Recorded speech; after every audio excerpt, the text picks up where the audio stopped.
যে আমরা ক্ষমতায় চলে আসছি, ক্ষমতায় অনেক দূরে।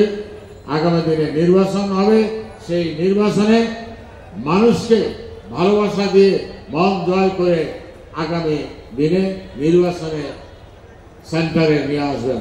আর যদি আমরা সবাই চাঁদাবাজি করি, অত্যাচার করি, নিপীড়ন করি, তখন তারা এটা মনে রাখবে যে তুমি তো কিছুদিন আগে আমাদের সাথে খারাপ ব্যবহার করেছো, ভালো ব্যবহার করেনি, এখন তুমি ভোট চাওয়ার জন্য আসেন।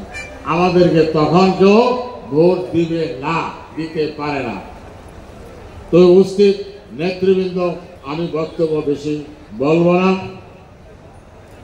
একটি মিথ্যা মামলায় দেশনেত্রী, সাবেক 3 বারের প্রধানমন্ত্রী দেশনেত্রী বেগম খালেদা জিয়াকে জেলে দিয়েছে, মামলা দিয়েছে। সেখানে টাকা ছিল 2 কোটি, এখন সেখানে 6 কোটি টাকা হয়েছে। উনি জানেনও না, উনি ধরেনও না। তারপর প্রতিহিংসার কারণে তাকে জেল খেটতে হয়েছে, মামলা দিয়েছিল। আপনারা সবাই জেল খেটেছেন, আপনারা সবাই মামলা খেয়েছেন, হামলা খেয়েছেন, এটা সত্যি।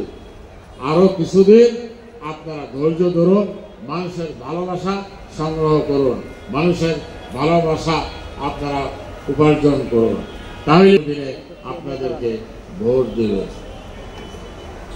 দেশনেত্রী বেগম খালেদা জিয়া কিছুদিনের মধ্যেই উনি বিদেশে যাবেন চিকিৎসা করার জন্য।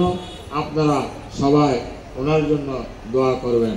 আর দেশ নায়ক জনাব তারেক রহমানের যে বাণী, যে কথা, এগুলো আপনারা শুনবেন, শুনে অক্ষর অক্ষরে পালন করবেন।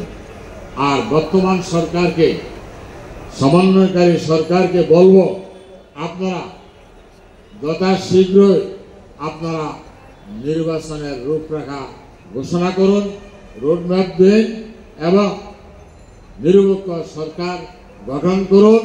যদি না করেন, আগামী দিনে বাংলাদেশের মানুষ, গ্রামে গঞ্জের মানুষ, আনাচে কানাচে যারা আছেন, তাদের মনে যে আগুন জ্বলে উঠবে আন্দোলনের জন্য, সেই আগুন পদ্মা, মেঘনা, যমুনার পানি দিয়েও নিভাতে পারবেন না, পারবেন না, পারবেন না।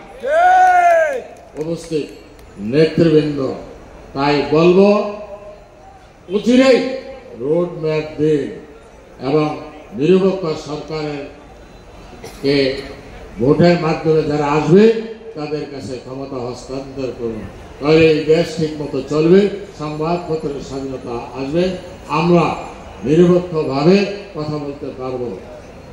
আমি আমার বক্তব্য দীর্ঘায়িত করব না। যারা এই প্রোগ্রামটা করেছেন অতি কষ্ট করে, তাদেরকে ধন্যবাদ। যারা